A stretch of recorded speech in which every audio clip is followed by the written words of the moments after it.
Hello, everyone. Welcome back to the Nomad CEO Podcast. I'm Kenz, your host, and today I have the honor and privilege to have none other than the Lori McDowell here with us. She is the myth, the woman, the legend. Okay, like if you know Lori, you know that she is one of the most accomplished people, one of the most ambitious people, loving, full of life. Like her resume of accomplishments is long and fierce and wide. And this woman has done so much in her life. And she is actually a part of our World Changers Mastermind group. And every single person in that group could say, I could speak for them, I'm sure, that Lori is a true inspiration of all that she has done and all that she is. And so I'm excited to share her with you today. So, a little bit about Lori. She is a retreat catalyst. That alone sounds really cool. And as a retreat catalyst, that's not where she always started. So she evolved into that role. So she likes to say that she traded chemical reactions for human ones, meaning that she has a PhD in chemical engineering. Like, not only is she fun and travels the world, but she's super smart. And she actually spent years studying catalysts.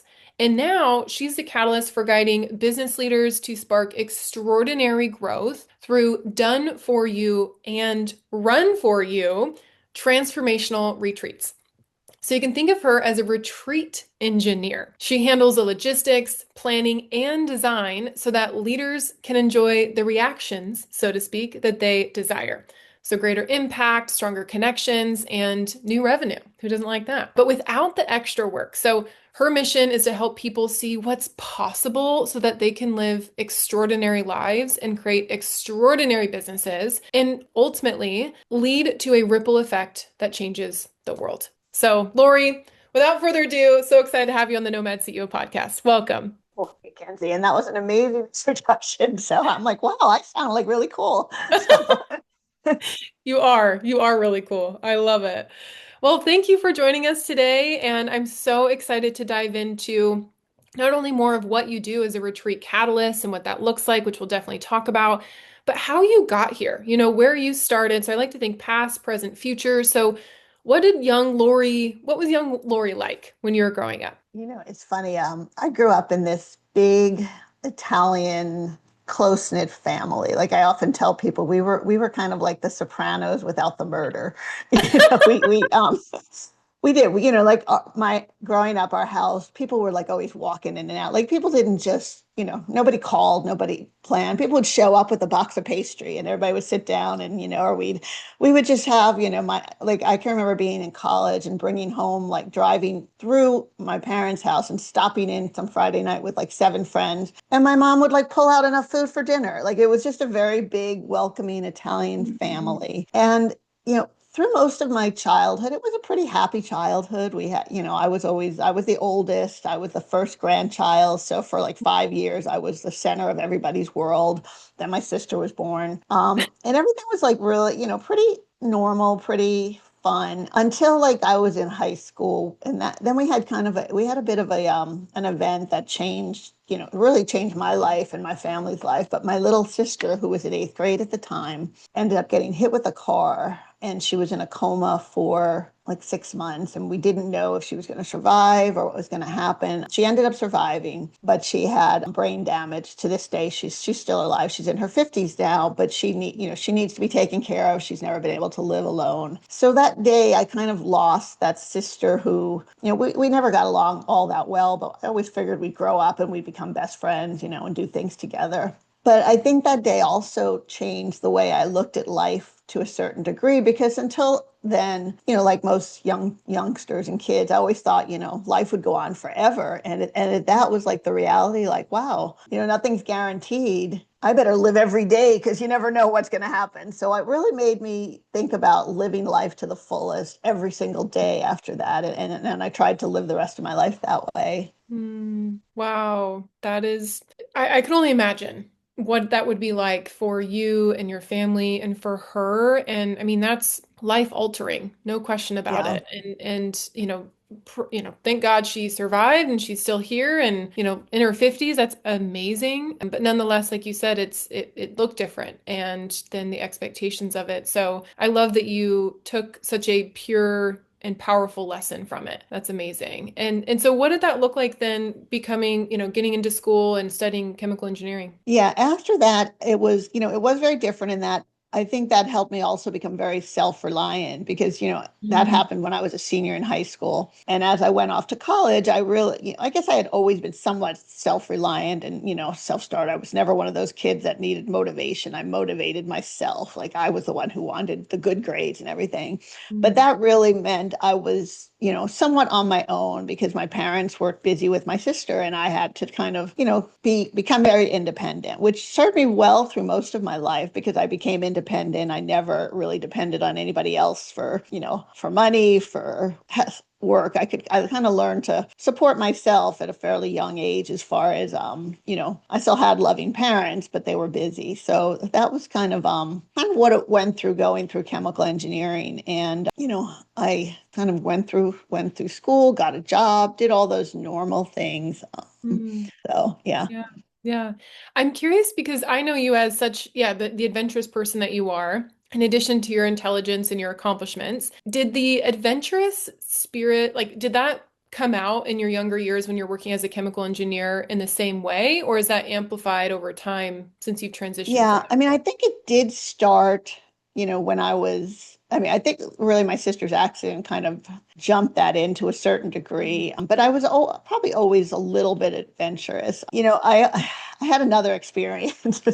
It's funny, I've been thinking about this, and it's like a lot of the formative experiences in my life had to do with cars, which is kind of Mm, funny because I think I've shared this story before, but I'll share it with the audience because to me, I think this really changed a lot of my life and at least what I do now. But about 6 months after my sister's accident, I had gone, or maybe a year later, but I was in college and I was coming home to visit my family. And I hadn't been home in a while and I was really excited. My sister was now home from rehab and it was a Friday night and my mom was making lasagna and I was like all ready to go home. And I was driving home. I live in northern New Jersey and I was in school in Philadelphia. So I was driving up the New Jersey Turnpike. It was a Friday night, and I was around Newark Airport. So it's a very busy area. The road's about 5 or 6 lanes. It was a Friday night. It was, dinner time. It was rush hour. It was winter, so it was dark, and it was pouring rain. mm, And I'm driving in the left lane, and I'm kind of ready to go home. I'm probably speeding a little bit and just really, not thinking about the drive, but thinking about getting home. Like I'm about a mm, half hour from the house. I can't wait to get home. I'm thinking about dinner. I'm listening to music. I remember really clearly that Prince's Little Red Corvette was playing on the radio. So it was back in the 80s. And as I'm driving, I hit a puddle. mm, And as I hit the puddle, the car started to skid. And I'm like, I'm trying to remember okay, you skid. I learned this in driver's ed. What am I supposed to do? I think I turned mm, into the skid and I know it. And I tried to stop the skid and it didn't work. And all of a sudden my car started to spin. mm, And as my car's spinning and I'm facing, oncoming traffic, all mm, I could think of was like, God, please don't let this be serious. My parents can't deal with losing another child or having something serious. So God, please let me be okay. And it felt like, hours as my life is flashing before my eyes. And all I could think, I'm bracing for impact. I'm ready to crash. And it was probably seconds. I don't even remember. And suddenly like I was on the right shoulder of the road. And I remember like looking at like, am I dead? Like I looked around like, am I like, no, I'm alive and I'm not mm, hurt. And I looked at mm, my car's fine. Nothing happened. And then I remember thinking, oh my God, I must have caused like a huge pile up, like, and I mm, look over at the road and traffic is moving. Everything's going normally, like nothing had happened. And somehow I had gone across 5 lanes of rush hour traffic in the dark, in the pouring rain, done a complete 360 and not hit anything and not caused anybody else to crash. And it was kind of like all I felt was like, oh my God, that was like divine intervention. I felt like I had been mm, picked up and safely put on the side. And at that moment, I was like, I was saved for a purpose. I must have some bigger mm. purpose in life. And I had no idea what that was, but I really spent the rest of my life kind of looking for that purpose. Wow. That is, first off, the fact that you just prayed, right? I think Jesus take the wheel and Yeah. whatever that means to people, right? Whoever they define their spiritual walk with, but like that is beautiful. And something I love about you, Lori, since the day I met you, which I remember so distinctly, is you make meaning and you take a positive interpretation from events that can be very difficult. And I'm so curious I mean, it sounds like it's part of who you are, right? Your DNA. And at the same time, to go through such adversity that you have, you consciously make the choice to look at it from a positive lens of what can I gain from this? Who can I become? What's the purpose of this? So if someone's battling with that mentality of finding purpose in the pain or the adversity, what would you tell them? How would you walk them through that? Yeah, yeah. It's funny you say that because I don't know where that came from in me, but it is like I've always been that like find the positive in everything, and I as long as I can remember. I mean, I don't remember being a child, but it is and it's funny because I've actually been given talks and been on panels where people like ask me like, "Are you sure you're just not delusional?" It's like, well, no, I don't think so. Or I've had coaches telling me like, "Oh, you're not letting it out. You're not, you're hiding it. You're holding it in. You should be sadder," kind of thing. And I'm like, well, no, I'm Mm, fully aware that there are moments in life that completely suck. There are mhm, things that happen that are awful, and yet that doesn't mean just because an awful thing happens and I'm fully aware of it and sometimes they're very painful, it doesn't mean I have to suffer. I can mm, still like for me, and maybe it's like, I love sunrises and sunsets. And in the most horrible moments, the sun will come up and the sunrise will be amazingly beautiful. And I just find like the world, like those moments are always here. They're always in the world, and there's always joy and beauty and love around us. And if you choose to focus on that, you can find it in the darkest moments. And it just makes living a lot easier when you live that way because there's no just because bad things happen, we may have to deal with pain. It doesn't mean we have to suffer. And I think that's like the whole difference that, it's not like I'm delusional. It's not like I'm hiding the pain and that someday I'm just going to explode. I fully recognize that there are things in my life that I would not choose, that if I could remove them, I would. But that's not a choice I have. But the choice I do have is what I do with it and how I feel about it. And why be miserable when I can be happy? And that's just really the simple thing. Like you can be happy no matter what happens. And I think part of it, I got a lot of that when I wrote my book, The Reinvention Mindset. It was all about studying people and interviewing people who had awful things happen to them. And yet you would never know it because they did these amazing things. They come from one person lost a child at 2 years old to childhood cancer. And as a parent, like that's an unimaginable, like, I couldn't even think about the kind of pain that is. Yet instead of falling apart, they chose to start a nonprofit to help other families and other parents. And they brought so much joy to the world. And isn't that a much better way to live than to like live miserable? So mm, like I don't really see it as, to me, it's an obvious choice. And I guess that's what I would tell people when something terrible happens, and I think Viktor Frankl said this, like, and he was in a concentration camp and he survived because he chose to survive. He knew that no matter what happened to him, what they did to him, they couldn't change him on the inside. And that's mm. the thing. You can choose how you react. You can choose what you do. You can choose to be happy. And what happens to you can't take that away from you if you make that choice. Mm. Oh my gosh, Lori, so good. I feel like this segment of what you just shared right there, if people put that on repeat, if they're really going through it and is facing the pain, what you said that you don't have to suffer, that it sounds like to a degree suffering is a choice and you're choosing to find the purpose in the pain versus the suffering of it and acknowledging it. And that's an important thing too. Like you said, you've had coaches that have told you that, and it's like, well, no, no, no, you just have a different perspective. Like you're aware of the darkness that might be there, but you choose to turn your face to the sunshine. So it's not like you're hiding from it. Rather, you look at it, but say, I don't need to focus on it. And it makes so Right. much sense with your mindset because can you just share some of the cool things that you've done? I've alluded to it a few times, but currently you have a TV series, you've written a book, right? You've been on a game show, like you've traveled all over the world. Like not only are you a retreat leader, but you do Cool. Right. Thanks. Yeah. So could you share Yeah. some of the highlights like Sure. that? Yeah. Yeah. I have a TV show that I'm on episode three of three episodes being released. I call it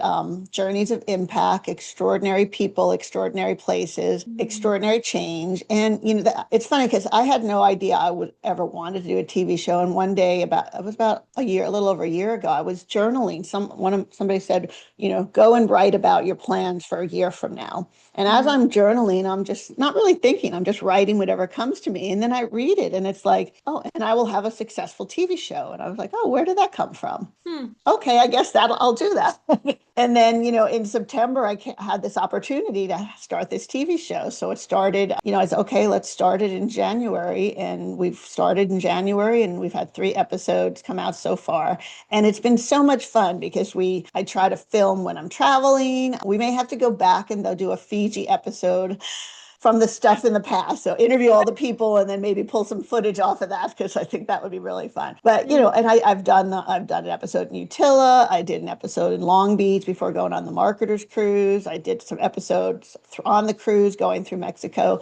And that's just been really fun. I was on a reality TV show competition for entrepreneurs called The Blocks. That will be airing sometime around July, August of this year. So that was really fun. And that was kind of I was scrolling through Facebook and saw an ad pop up and I said, this might be fun. Let me apply, thinking there's no way they'll pick me. And I going through and eventually I got picked. So I was like, okay, cool, we'll do that. Yeah, I do a lot of traveling, in addition to traveling, for hosting retreats, I attend retreats. I love business cruises. They're really fun. I just went on the marketers cruise and then I'm going on a speakers cruise in October that goes to Mm. Barcelona and France and Italy and Malta. And when I see, I'm one of those people, when I see something that I love, I just do it because, like I said, you never know what's going to, happen when I won't be able to do that. And, I figure if it came to me and I'm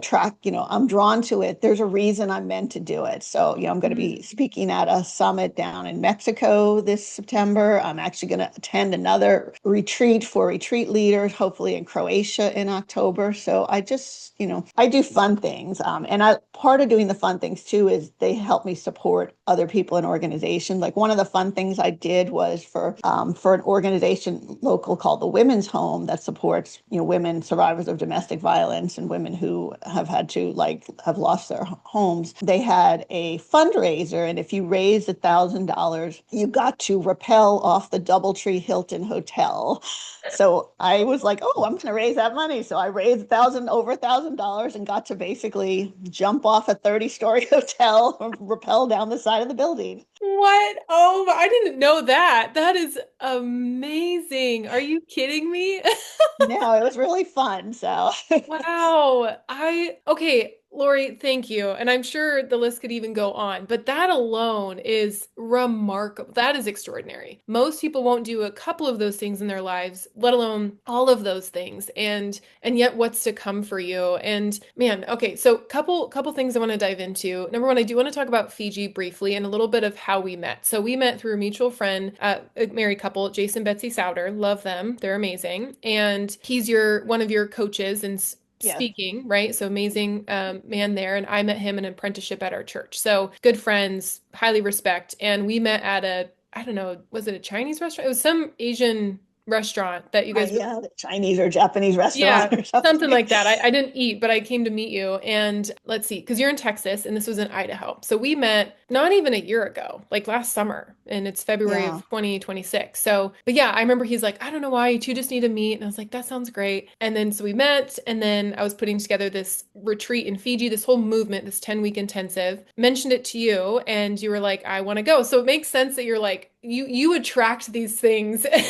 into your life and you found a way, right? And what's so beautiful, I want to just edify you too, is I had already started to plan this retreat before I'd met you and it was like putting it together. But then come to find what you do, you actually end up helping out on putting together some of our itinerary and like our scavenger hunt in LA and offered your amazing insight on what it would look like when we're in Fiji. And you just were a really valuable help at a time that I was maxed out and needed it. And so, and even if someone isn't, like, you just the expertise you bring in is really great. So could you speak to what your, I just shared my perspective, but your perspective on that experience and what you gained from it, and then we'll go from there. Yeah, yeah, it's funny because you talk about all the things I do, and it's funny because when Jay said, "I want you to meet this woman, Mackenzie," I met her in my church, and she's amazing because not only does she like plan these stuff, but she actually does it.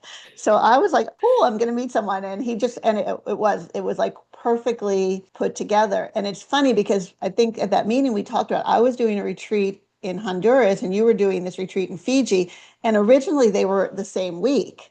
Mm. And I ended up, for a number of reasons, some people couldn't go to my retreat in September, so I moved it to November. So I ended up moving my retreat and then didn't even think about your Fiji retreat until you called me up. And I was like, you invited me, and I was like, oh, I feel like I'm supposed to go, but I probably shouldn't. I've got travel and the money, and it's like, and it was just kind of like everything came together that I could attend, and Mm. it was such an incredible experience because you just brought these amazing people together that were just meant to. I mean, there were just these really incredible people, and then brought us to Fiji, which was, I mean, if you've never been to Fiji, the people there. The island was beautiful, but Hawaii's beautiful. So many islands are beautiful. Fiji, it was really the heart of the people that made the difference. I mean, it was like, you got to the airport and like the island gave you a big hug, welcoming you in. The Mm. people were so friendly. And that was just such an incredible experience. It's funny, like people tell me, some of my other coaches are like, I don't know what happened in Fiji, but you came back a new person. So Oh, I love that. I yeah, love it was, that. I mean, it was just an amazing experience. And, you and Penelope, who was the travel person for you, had arranged for us to visit this orphanage, which was the highlight of the trip. I mean, just just spending time with these amazing children and the joy on their faces, like that's what was so incredible. These kids had what we talked about, how you choose, these kids had a hard life. They had every reason to be miserable, and yet they were so happy. They were Mm. so welcoming. They had so much fun, and it was just like, we can all do that. They chose to be happy, and to live life, and I think that's what the whole island of Fiji does. There's people who, I mean, a woman, I remember walking through downtown Fiji looking for something, and this woman stopped and not only gave us directions, but took us to where we were going. And as I'm talking to her, I found out that her mother just died, and she was in the process of bringing the body from one part of Fiji to the other. And while doing this, stopped to help a stranger find something. It was just Mm. like, wow, this is like, it was such a country of love and service and welcome that it was amazing. Before we jump in, quick note. If you're enjoying the conversations we have here on Nomad CEO, you will love our World Changers weekly newsletter. This is where we share everything that doesn't always make it to the mic. Behind the scenes on our masterminds, challenges, global retreats, and the movements we're supporting around the world. Plus, every Monday, we send out simple mindset and body tips that you can put into action immediately. If you want to change your world just a little more every single week, you can sign up for free at worldchangers.me/signup. That is worldchangers.me/signup. All right, let's get into today's episode. Wow.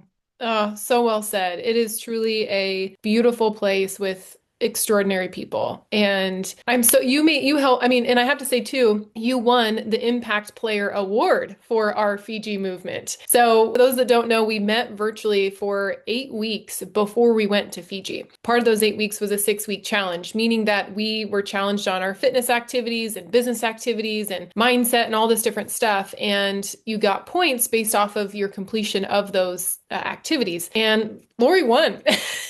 She she crushed it. So you're just a high achiever and you make it happen and you find a way. And it's so well said about Fiji. You just made it. I mean, all of us are just so inspired by you. And I would love to hear too, because you were in the essentially, I'll call it corporate space, for a number of years. And that was your career. And then you made the transition to the retreat catalyst role. So I'd love to talk about, what life was like in the corporate world where you had this adventurous spirit and, this desire to do all these things, but you also had the 9 to 5. What did life look like then? How were you feeling to then now do what you're doing now? Yeah, yeah. Going back, my life in the corporate world, I think it stems back to like that accident where I said I have a purpose and I don't know what it was. And I feel like my 30 years that I spent in corporate America was a search for that purpose, yet I was looking outside of me. And I had a great career.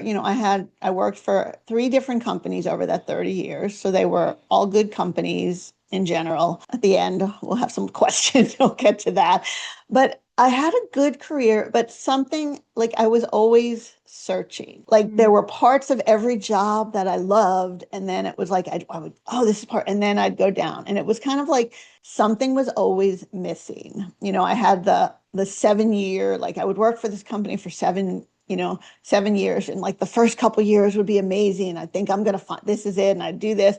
And then I'd start to like, no, this is not it.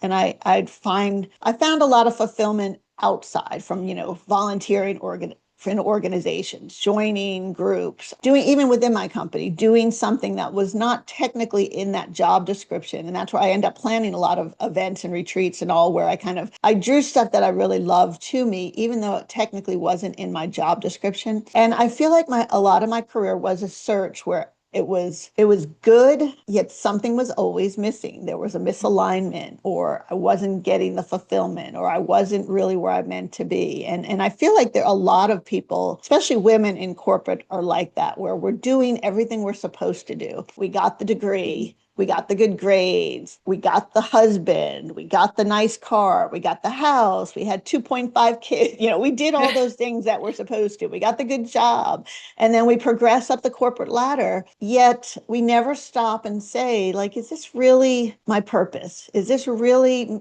lighting me up? Is this fulfilling me? And yet it's hard to leave because you got a great salary and you've got some, so-called security, although security, the only security you really have is you. Mm. So I did that. I did that for like 30 years. And like I said, it was a good career and something was always missing. There was always a more, and I didn't really know what it was. And no matter how hard I worked or how much time I put in, I never quite reached that place where I was completely satisfied. I was always looking outside. And then I got to my last job. I had worked for this company for 10 years and it was great. It was probably one of the better jobs I had. I loved it. We had a great team. We were growing. We were doing good things for the company. And then my boss retired and everyone kind of thought I would get offered, that job. And people asked me, why didn't you get that job? And I was like, well, that's a really good question. I'm not really sure. And at that point, I was like, you know what? This company doesn't appreciate me as much as I appreciate them. Maybe I should. And I was like, but I'm getting, I was almost 60 at the time. And I'm like, well, maybe I should think about something I can do when I retire. And I ended up buying a franchise that I thought was going to be a great thing. And I had asked the company, is it okay if I buy, this franchise? It has nothing to do with my work. I'm not going to do it. I'll do it, in evenings and weekends. And they said, sure. And then they brought in this new guy who was a manager to run this department. And he was younger than me and he was very different. We were a very relationship company and he came from a transactional role.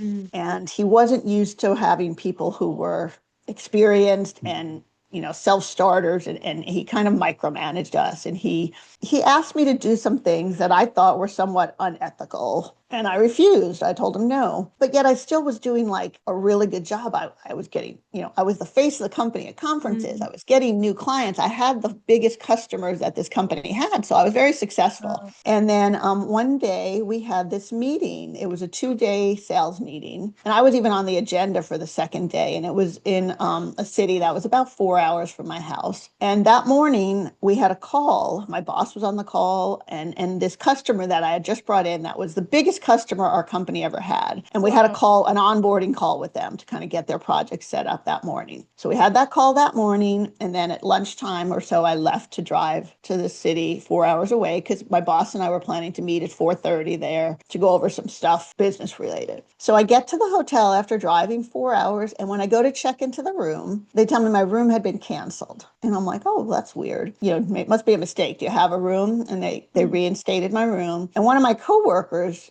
who I don't know if he knew something or not, was checking in at the same time. And I asked, we were joking. He goes, oh, that's how they tell you you're fired. And we were joking around. I was like, is your room there? And she's like, no, my room's okay. So I'm like, all right. And then, I go up to my room, unpack stuff. And then I go to meet with my boss in the conference room. And as I walked into this conference room, I just had like this, you ever get that bad feeling, Mm-hmm. you're like, something's not right. And I Mm-hmm. walk into the room and there's this other vice president sitting there. And it's like, oh, why is he here? And then they tell me they had HR on the phone. This is Angie in HR. We are terminating you for cause. You'll be paid till the end of the day. Turn in your laptop and company credit card and go home. And I was just like what? You made me drive 4 hours to fire me. Like, who does that? Like, is this a joke? Like, I was in shock, totally like unexpected. Like, we were on a call this morning. You didn't think to tell me this or, I was just totally shocked. And I started my drive home and I was angry. Like, like, that's so disrespectful. Like, how do you do that? And then I'm like, I was confused. Like, you're firing me for cause. I mean, they made up this stuff I did that was totally, letter of the law. They could say it was cause, but realistically, it had nothing. Like somebody posted a picture of me at the conference that they paid for, and it had my bio behind me that listed the franchise, and they said I went to a conference they paid for and talked about my other business, and I'm like, what are you talking about? I never did that. They just found all this. They had been searching my computer the week before. I had called to IT and said something's wrong with my computer. It's just really slow. Well, I found that they had been searching my computer to find non-business stuff on my laptop and use that as a reason to fire me. Like just totally like crazy things. And I was angry. I was terrified because here I am like almost 60 years old. My son's in Mm-hmm. college and I'm like the breadwinner. And like, where am I going to get, what am I going to do? Who's going to hire a 60-year-old woman for a job? So Mm-hmm. as I'm driving home, I was like, my emotions were all over the place. And about halfway home, like the thought popped into my head, like out of the blue, that I don't have to go to work tomorrow. And it was like, I don't have to go to work tomorrow. It was like this weight that had Mm-hmm. been pushing me down for the last year was like lifted from my shoulders. And I Mm-hmm. realized that, like this job security, like in that moment, it was just this moment of clarity. Like job security doesn't exist. I'm the only one that I can count on. And it was kind of like this thought, like, you've been looking for your purpose outside of you this whole time. And your purpose is inside. So now's the time. Stop looking for it outside and figure out what you're supposed to do and do it. And I just decided like that then and there, that's it. I'm not even going to look for a job. Now, I did a little bit. I looked for a job. I had a couple interviews it was just like none of these jobs sounded like I just knew like, no, I don't want to do this. So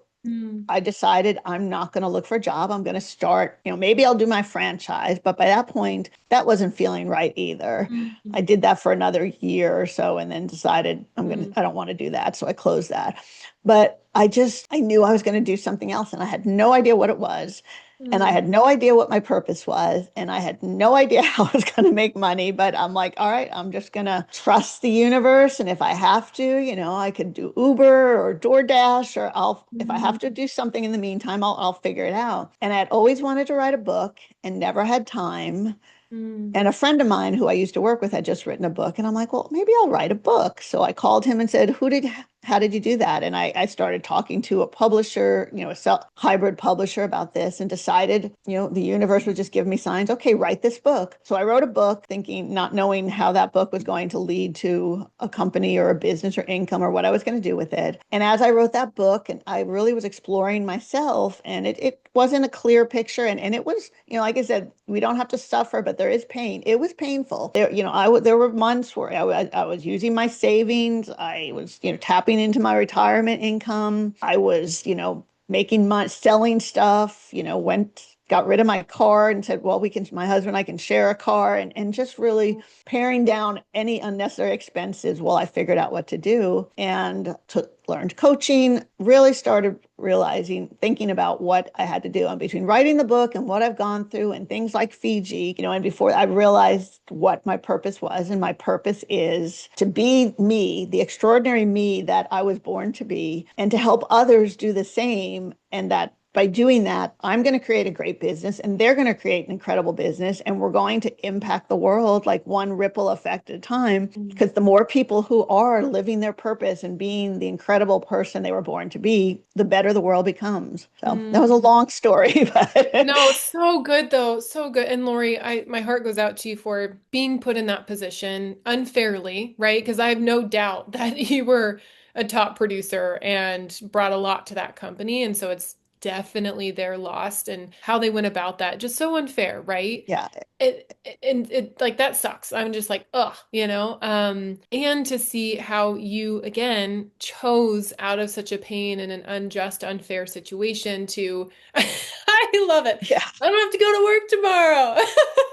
yeah. Like that feeling. And I think so many people relate to that, right? If someone's currently working a job and they feel that missing piece in their life, like I have no doubt that your story is so inspiring because, and I love what you shared too. And thank you for sharing so openly about what the transition looked like. Like, hey, if I'm not going to go to a job, then I have to find some way to keep myself afloat until I figure out what to do. And that's been my journey. That's, I think, so many people's journey that, you fought for it. You sacrificed. You were willing to rid of things that you saw could like, is it helpful to have a second car? For sure, right? But you're like your freedom, in a sense, if I may say, was more important to you than that, right? In this Mhm. regard. And so would you mind sharing a little bit more on, some like right when you left your job and then you sat down and then what did you do? Like if someone's like, I want to leave my role or transition out of my business or make that next move, like what would you encourage them practically to do? Right. What I would say is, and pr probably the way I did it is not the ideal way. Although I'm very grateful for them because I think had they laid me off and given me a severance package and all this stuff, I probably would have just found another job and I still would have been searching. And so they did me a favor by it was like they gave me this big smack in the head and said, wake up.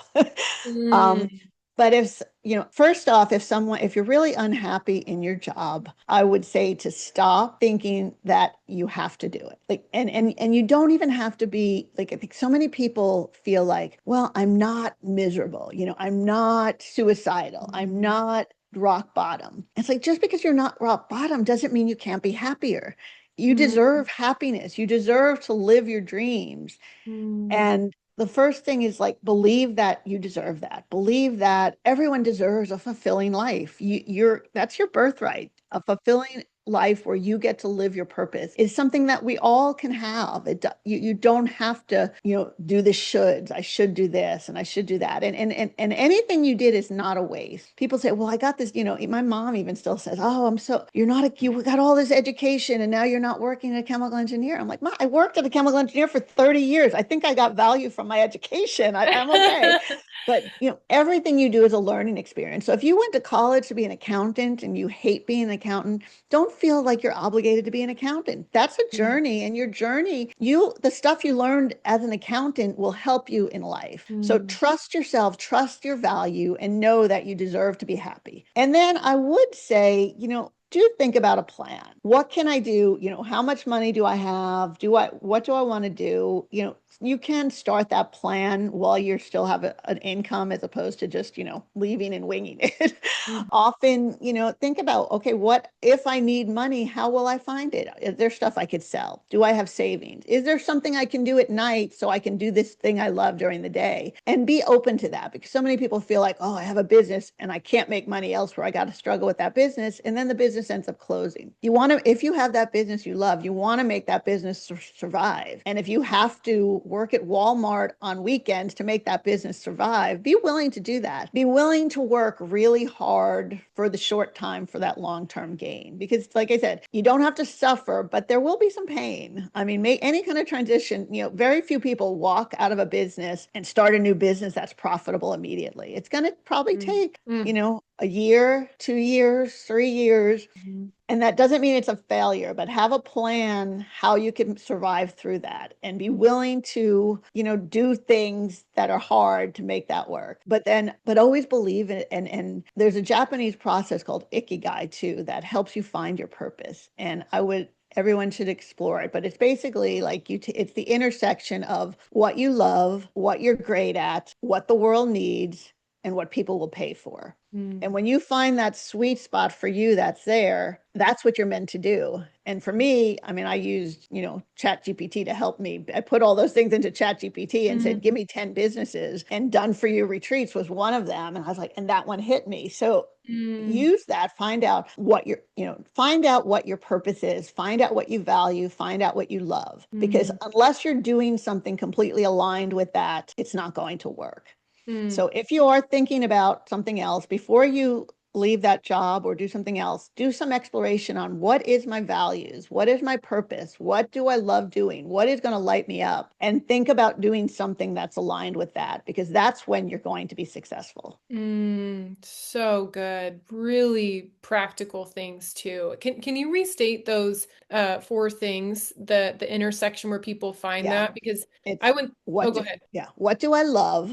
Hmm. So, and like I said, make that list of what you love. And it could be, I love cooking. I love dancing. I love, keeping score at base. I mean, it could be, put everything on it. And then what am I great at? All those things that you're really good at, even if you don't love them, put them on the list. And then the other is what the world needs. And that's like, often, they say what the world needs is what's going to make the world a better place. What are people looking for? And you can use, that's where I used AI to help me figure that part out.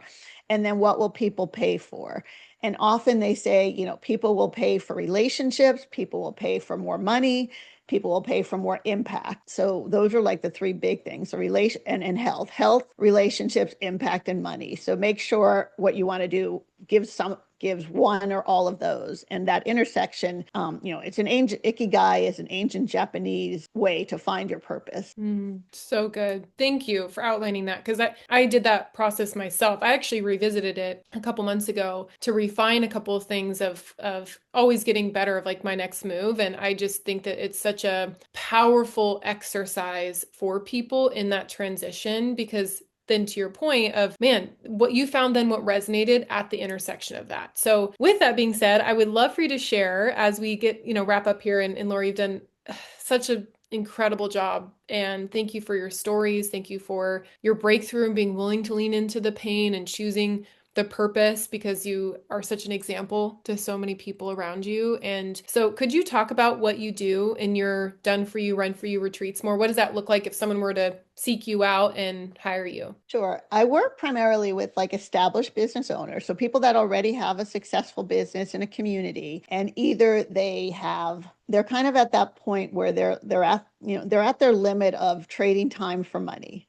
They Mm. want to grow their business more, but they've kind of gotten to the point where, okay, I can't do it anymore by the same method I've been doing it. And either they have thought about retreats but never did it, or they ran a retreat but it didn't go well, or maybe they haven't even thought about retreat, but it makes sense for their business. And then what I do is I work with them to basically take their purpose and turn it into an experience for their Mm. clients. So basically we start with, what do you do? What are your values? What's important to you? What's your business? And we figure out, what have you done a retreat? Have you thought about a retreat? Why do you want a retreat? So we kind of figure out, okay, if a retreat makes sense, this is why you want to do retreat. This is the purpose of the retreat. And then I help them with all the planning, when, where, cost, how long, the logistics. I'll book, find venues, pick the venue, do the food, do the agenda, bring in if they need speakers, help them find the right speakers, help them put together, the arc of the retreat. And then at the retreat, I will me or someone on my team will come to the retreat and help facilitate, MC, may even, we can participate because I do Reiki and breath work and some other stuff that could be part of the retreat. And then this is really, I think, the unique and the sweet spot is I help them with sales. So if they have a program that they want to grow, I will actually sell that for them at the retreat. And a retreat is just a great way, to grow your business because people come to the retreat and they love you and they love what you offer, and you don't want to leave without offering them something more, because that's kind of like you're taking them up, you're giving them this transition, and then you're sending them back home where nothing changes. So you want to actually continue that that transformation and through what your program is. So we put together an offer that fits with your retreat, that fits with your values and your purpose. And if you may have it, we may tweak it a little bit and then I actually sell that offer for them to grow their business. And I'm actually putting together a offer that has a series of retreats over a 2-year period where we actually guarantee you can add, like over 2 years, you can add $1 million to your business, $1 million in revenue. So I'm working on that, but we actually will guarantee that until, if you haven't reached that, we do another retreat until you do. So. Wow, that's what a guarantee. That's incredible. I love that. What a sweet spot, right? Like I think back to those 4 things, you've definitely found the sweet spot to engineer such a truly remarkable experience. I think that's so incredible. And so basically to say back to you, it's established business owners that maybe they have thought about a retreat, but maybe they haven't, right? And so planting that seed Right. of like, this could be a great idea that maybe out of the box a little bit, but could totally expand their business, their life. So you work with that business owner, and now will you also organize retreats for their team as like a getaway experience, or is it Yeah. okay? And then it's I also can for do their that too. potential Is it? clients. I can help with, my main offer is the retreat where we grow their business so they get more income, more impact, more fun. But I will work with, anyone who wants to host a retreat, whether it's a team building retreat, whether Mm, some people just want to do a fulfillment retreat. They've had some great customers and they just want to give them something as mm, part of it. Some people want to do a retreat as part of a mastermind. So mm, where we're not, it's so I can work with, I can work with corporations too if they want to do, a different type of corporate retreat. I mm, don't do the retreat in a boardroom or in a, the retreat. I feel like a retreat requires you to get out, have some adventure, experience the local culture. So I typically will not do a retreat where we're going to, an all-inclusive Ritz-Carlton and staying there the whole week. We're going to mm, leave the resort and go do mm. something. And I think that's a Yeah. really big part of it. Most of the retreats have a give back activity, whether it's, like in Fiji, going to an orphanage. In Honduras, we did a beach cleanup. We'll find something, I think we need to find something to give back to the community and to really connect with the local area where you're hosting the retreat, whether it's in the United States or anywhere in the world. That's so good. Can you share too? Because I think this is a really untapped idea for a lot of businesses on generating growth, like showing appreciation to their current clients and or their team, let alone building their business. So could you walk through, like, say an example, whether it's a client or not, of like you take this type of company and then, like say maybe the 2-year scenario, but yeah, just a little more in depth on that. So if someone's like, oh man, it sounds like a good idea, what does that look like Sure. a little bit more? Yeah, a retreat is a really cool, if you look at like a sales process, there's lead generation, and then there's the sales, and then there's the fulfillment. Mhm. And what's really interesting is a retreat is like one of the only things that can really be all 3 steps of the process, because a retreat, you've got often new people who are coming to a retreat who don't know much about you, but something you advertised resonated. So you've got the lead generation, and you can even do that with existing clients by offering them, 2 for 1, bring a friend for half, bring a friend in the same room for half price or something like that. So you get people to bring people into your world. So a retreat can be lead generation, which helps introduce your business to new people. As I said, at the retreat, you're making an offer at the end of it and selling something to keep those people engaged in your community. So a retreat is obviously sales. And then a retreat is also fulfillment, because you're taking people already in your community and you're giving them an amazing experience that on its own is an incredible standalone experience. So a retreat can help build and grow your business because it generates leads, it generates sales, and it fulfills at the same time. So it's like one of the only ways you do all of that at once. People do events to generate leads, like a summit. They do like these 3-day sales events, but you're not getting fulfillment through any of those. You're getting fulfillment later. But at a retreat, the retreat itself is a fulfillment activity because people are getting a transformation. They're getting an incredible experience. They're getting training and growth and things like yoga and massages and incredible stuff. So the retreat itself is a fulfillment as well. So it's a great way to build a business because in 1 week, you can do all 3 steps of growing a business. Wow, so well said. What a man. And why not, right? I mean, checking multiple boxes at once is Right. is Yeah. amazing. So thank you. That's huge. So a few more questions for you, Lori, and then we'll wrap up and we'll let people know where they can find you. But I want to go through some bullet point questions I like to ask people on this Sure. podcast. So first question is, what is your favorite travel destination and why? Which I know is a tough question of someone that travels a lot. But for you, if you were to pick one place, where is it and why? That is a tough one. I think right now I would pick Utila, Honduras. It's a place I went to, 20, 25, 30 years ago, and just at a time in my life that I was having some struggles and going through a transition, and it was exactly what I needed. And then I just took a group back there recently, and it's just a very it's kind of off the beaten path, so it's not a well-known thing. It's got amazing scuba diving, and it's just a very comfortable place, a very like it feels like it's like you're home away from home. So good. I Although love I have that. to say, yeah, I always struggle with that. Do I go back to the places I love or do I try something new? And I know you're probably the same way. Oh, yes, very much so. It's funny because for me, well, really quick, I typically was like, I want to go everywhere. I don't want to repeat places because, there's so much more of the world to see.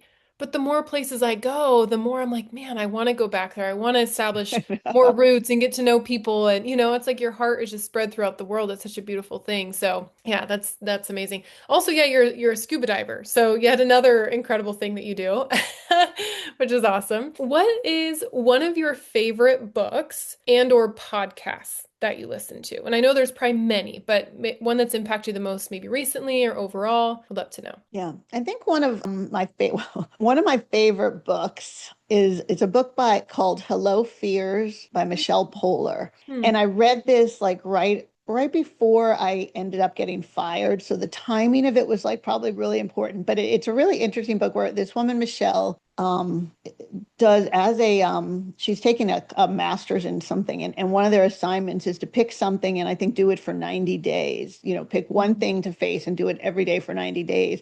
And she realizes she's a very fearful person and decides that every day for 90 days, she's going to face one of her fears. And this is like her story about it.